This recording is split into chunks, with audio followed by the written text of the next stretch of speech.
சமூக தலைவர்கள் கூட்டமைப்புக்கு ஏற்பாடு செய்திருந்த டாக்டர் ஐயா அவர்களுக்கும் அங்கம் கணேசன் அவர்களுக்கும் நடராஜன் அவர்களுக்கும் எனது முதற்கண் மற்றும் மற்ற வரவேற்கிற சமுதாய தலைவர்களுக்கும் எனக்கு முதற்கண் நன்றி தெரிவித்துக்கிறேன்.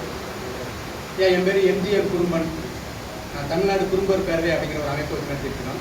இது இல்லாமல் பல அமைப்புகள், நிறைய அமைப்புகள் இருக்கும். காலம் கருதி அதான் நான் அடுத்த விஷயம் நான் உங்களுக்கு நிறைய விஷயங்கள் சொல்கிறேன். என்னென்னா, நான் நிறைய விஷயங்கள் பேசலாம். நான் பேசினா 24 நேரம் பேச கூட சப்ஜெக்ட் இருக்குது. இருந்தாலும் இப்போதைக்கு சுருக்கமாக ஒரு சில என்ன இடர்பாடுகள் இருக்குது, அதுக்கு என்ன தீர்வுகள் வந்து நான் சொல்கிறேன். அரசியல் அப்படின்னு எடுக்கும்போது ஒரு 14 சமுதாய மட்டுமே இன்றைக்கி 234 எம்எல்ஏ இருக்காங்க.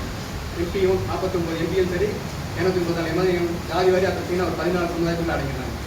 தமிழ்நாட்டில் பார்த்தீங்கன்னா 250 ஜாதிகளுக்கு மேலே இருக்காங்க. அது ஒரு அதனால் என்னன்னா, மற்ற சமுதாயங்கள் வந்து வளர்றதுக்கு கல்வி வேலை வாய்ப்புகளை வந்து வளர்றது வந்து கொஞ்சம் தடைப்பட்டிருக்கு. இன்னொன்று என்னன்னா, சரி இந்த 14 சமுதாயத்தில் மட்டுமே எம்எல்ஏ எம்பிகளாம் ஜெயிச்சிருக்காங்களே, அவங்க அந்த சமுதாயத்துக்கு பயன்படுறாங்களான்னா அதுவும் கேள்விக்குரியாது. அதுவும் கேள்விக்குரியான விஷயம் தான்.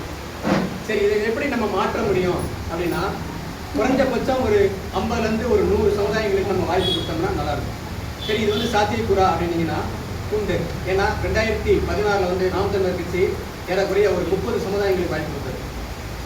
அப்போ வந்து யாருமே அதில் நிற்கிறதுக்கு ஆள் இல்லை. அப்போ என்ன யூஸ் பண்ண இருந்தாருன்னா, எந்தெந்த சமுதாயங்கள்லாம் நிற்காமல் இருக்குதோ அந்த மாதிரி சமுதாய தலைவர்களை கூப்பிட்டு வாய்ப்பு கொடுத்தாரு. அதை வந்து 2019, 2021, இப்போ 2026 அப்படி திரும்ப பழைய திராவிட கட்சிக்கு மாறிட்டார். அது வேறு விஷயம். ஆனால் இப்போ கூட பார்த்தீங்கன்னா ஒரு 24 சமுதாயங்களுக்கு எதாவது கொடுத்துருக்காரு. இந்த சமுதாயங்களுக்குலாம் ஒன்று கொடுத்துட்டு மக்கள்லாம் வந்து குறைச்சிக்கிட்டாரு. இருந்தாலும் அது மாதிரி நம்ம வந்து ஒரு 50லேருந்து ஒரு 100 சமுதாயங்களுக்கு வாய்ப்புகள் கொடுக்கணும். அது மாதிரி 100 சமுதாயங்களுக்கு தமிழ்நாட்டில் வந்து அடையாளம் காண முடியுமானா கண்டிப்பாக காண முடியும். அது என்னால் செய்து கொடுக்க முடியும். தமிழ்நாடு முழுவதுமே 234 தொகுதிகளுக்கும் ஒரு 100 சமுதாயங்கள் அடையாளப்படுத்துறதுக்கு எங்கிட்ட வந்து ஒரு கட்டமைப்பு இருக்குது. ஒன்று. ரெண்டாவது, வந்து ஏன் இது வந்து அரசியலில் வந்து எல்லாமே நிறைய சமுதாயங்கள் கட்சி ஆரம்பிக்கிறாங்க, திரும்ப அந்த கட்சி வந்து யாருமே தோற்று போகுது. ஒரே சமுதாயத்தில் பல கட்சிகள் ஆரம்பிக்கிறாங்க. இதில் என்ன சாத்தியக்கூறு அப்படின்னா, அவங்க எல்லாமே அரசியல் கட்சி ஆரம்பிக்கிறாங்க. எல்லாமே அவங்கள வந்து முன்னிலைப்படுத்துகிறாங்க. சமுதாயத்தை முன்னிலைப்படுத்துவதற்கு யாருமே விருப்பப்படுறாங்க. அதனால தான் தோல்வி அடையுது. சரி, இதை எப்படி நம்ம சரி பண்ண முடியும் அப்படின்னா, இப்போ இருக்கிற சூழ்நிலையில் இதுக்கு முன்னாடி இந்த கட்சி ஆரம்பிச்சவங்களுக்கு என்னன்னா, ஒரு நெட்வொர்க் வந்து ரொம்ப கம்மி. ஒரு தகவலுக்கு இருந்து நம்ம கன்னியாகுமரி கொடுக்கணும் அப்படின்னா ரொம்ப சிரமம். ஆனால் இன்றைக்கி இருக்க டெக்னாலஜிக்கு வந்து நமக்கு வந்து நல்ல ஒரு உபயோகமாக இருக்கும். அந்த டெக்னாலஜி பயன்படுத்தினால நாம் இந்த முறை கூடியிருக்க கூட்டம் வந்து கண்டிப்பாக நம்ம வந்து அந்த ஒரு நம்மளுடைய கொள்கையை வந்து கண்டிப்பாக அப்படி சேர்க்கறதுக்கான ஒரு டெக்னாலஜி நம்ம பயன்படுத்திக்கலாம். இதுக்கு வந்து நம்ம என்னன்னா ஒரு நெட்வொர்க் வேணும். ஒரு நெட்வொர்க்னா மாநில அளவுக்கு ஒரு தகவலை சொன்னோம் அப்படின்னா அது அடுத்த சமயம் அந்த மீடியாவில் வந்து வெளியில் வரும். ஃபேஸ்புக், வாட்ஸ்அப்லாம் வரக்கூடிய ஒரு நெட்வொர்க்கு ஒரு அலுவலகம் 24/7 இயங்கக்கூடிய ஒரு அலுவலகம் நமக்கு தேவை. சரிங்க, இப்போ வந்து இது எப்படி சாத்தியக்கூறு கொண்டுட்டு போகிறது? இன்னொரு விஷயம் என்னென்னா, ஒருத்தவங்கிட்ட பொருளாதாரம் இருக்கும், ஆனால் அந்த சமுதாய பணி செய்கிறவங்ககிட்ட பொருளாதாரம் இருக்காது. இப்போ காலையில் கூட ஐயா கேட்டாங்க, நீங்கள் என்ன வேலை பண்ணி செய்யணும்? நான் எந்த வேலையுமே செய்யறதில்ல. இன்றைக்கி நான் 15 வருடங்களில் எந்த வேலையுமே செய்யறேன். ஆனால் வந்து நான் இயங்கிட்டு தான் இருக்கேன். அது மாதிரி பொருளாதாரம் ஒருத்தவங்கிட்ட இருக்கும், சமுதாய பணி செய்யறதுக்கு ஒரு பொருளாதாரம் இருக்காது. சரி, இது ரெண்டையும் நம்ம வந்து இணைக்கக்கூடிய ஒரு பாடமான அமைப்பு இருக்கும். பொருளாதாரம் நல்ல பொருளாதாரம் கொடுக்கக்கூடிய நல்லவர்களும் இருக்காங்க. அவங்ககிட்ட இருக்க பொருளாதாரத்தை இயங்கக்கூடிய நல்லவங்க கிட்ட கொண்டு சேர்க்கக்கூடிய ஒரு பாலமாக நம்ம அமைப்பு இருந்தால் மட்டுமே இந்த அரசியல் ஜெயிக்கிறதுக்கான வாய்ப்புகள் இருக்கு. அடுத்தபடியாக பார்த்தீங்கன்னா, சரி இன்னொரு இது எப்படி நம்ம ஒரு சாத்தியக்கூடிய மனிதர்களை ஒவ்வொருத்தங்களும் நிறைய பொருளாதாரங்கள் தேவைப்படுது. எல்லாமே நீங்கள் கார் வாங்கணுமே, நாளைக்கு ஃப்ளைட் வாங்கணுங்கிறான், இன்னைக்கு சைக்கிள் வாங்கணுமே, நாளைக்கு கார் வாங்கணுங்க. எப்படி நம்ம மாற்ற முடியும் அப்படின்னா, எல்லா சமுதாயத்துலையுமே எல்லாருமே அது மாதிரி இல்லை.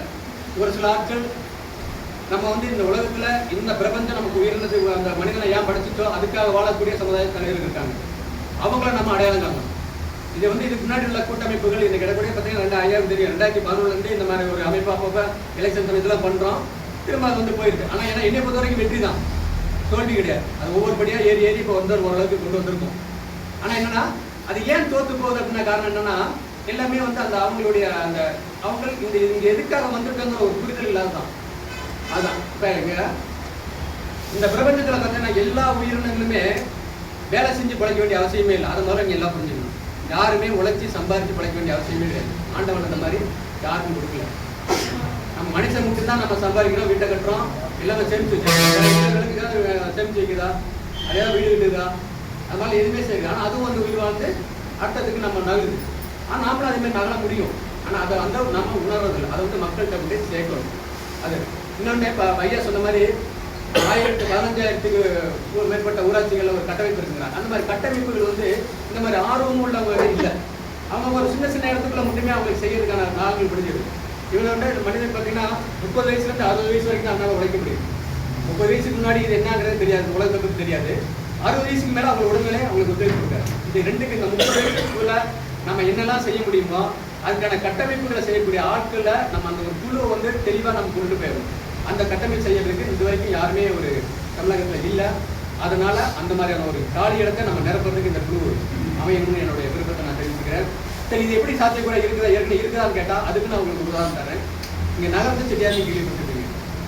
அந்த நகரத்து செட்டியாரில் பற்றி பார்த்தீங்கன்னா ஒரு குழந்தை பிறந்தாலும் ஒருவர் இறந்தாலும் உடனே அவங்களுடைய குலதெய்வ கோயிலில் போய் பதிவு பண்ணணும். கவர்மெண்ட்டில் நீ பதிவு பண்ணலையே அடுத்தது நான் அவங்களுடைய கோயில்களில் பதிவு பண்ணணும். இன்னைக்கு நீங்கள் கேட்டீங்கன்னாலும் அடுத்த நிமிஷம் அவங்களுடைய ஆள் இந்திய தலைவர் சொல்வார், எங்கள் குடும்பம் எங்கள் சமுதாயத்தில் உலகம் பூரா இத்தனை பேர் இருக்காங்க, இத்தனை ஆண்கள் இருக்காங்க, இத்தனை பெண்கள் இருக்காங்கிறத அடுத்த செகண்டே சொல்லுவார். அது மாதிரி ஒரு கட்டமைப்பை அவங்க வச்சிருக்காங்க. அது மாதிரி கட்டமைப்பை நாமளும் கொண்டு வர முடியும்.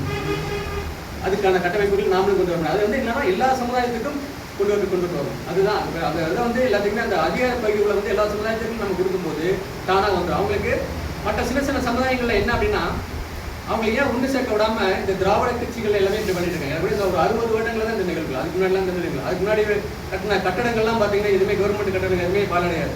இந்த 60 வருஷத்துல கட்டின கட்டடங்கள் எல்லாம் பாலடையுது. அது மாதிரி சமுதாயமும் பாலடையுது. எப்படி அந்த கட்டடங்கள்லாம் பாலடைஞ்சு போதோ அது மாதிரி சமுதாயமும் பாலடைஞ்சு போயிருக்கு. அதுலேருந்து நம்ம தெரிஞ்சுக்கலாம். அப்போ வந்து இருக்கக்கூடிய நம்ம ஆட்சி செஞ்சு கொடுக்க ஆளாக சரியா இல்லைன்னு அர்த்தம். அது மாதிரி அதை நம்ம மாற்றுவதற்கு இதை ஒரு பிளாட்ஃபார்மாக நீங்கள் பயன்படுத்திக்கிட்டு இதில் நீங்கள் எந்த அளவுக்கு நம்ம மற்ற சமுதாயங்களெல்லாம் கொண்டு வந்து அவங்களுக்கு ஒரு அதிகார பதவிகளை கொண்டு வந்து எல்லாருமே அப்படி இல்லை. எல்லாருமே வந்து பணத்துக்காக வேலை செய்கிறவங்க இல்லை. எல்லாருமே வந்து பொருளாதாரம் சேர்க்கணுங்கிற ஆசை கிடையாது. அந்த மாதிரி இந்த பொருளாதாரம் அந்த பணத்துக்கு ஆசைப்படாதவர்களை ஐடென்டிஃபை பண்ணி அவங்கள வந்து எல்லாமே ஒரு கூட்டமைப்புக்குள்ளே கொண்டுட்டு வந்து தொடர்ந்து நம்ம பயணித்தோம்னா கண்டிப்பாக வெற்றி பெற முடியுங்கிறத கூறிக்கொண்டு பேசுவதற்கு வாய்ப்பு அளிப்பதற்கு நன்றி விடைபெறுகிறேன்.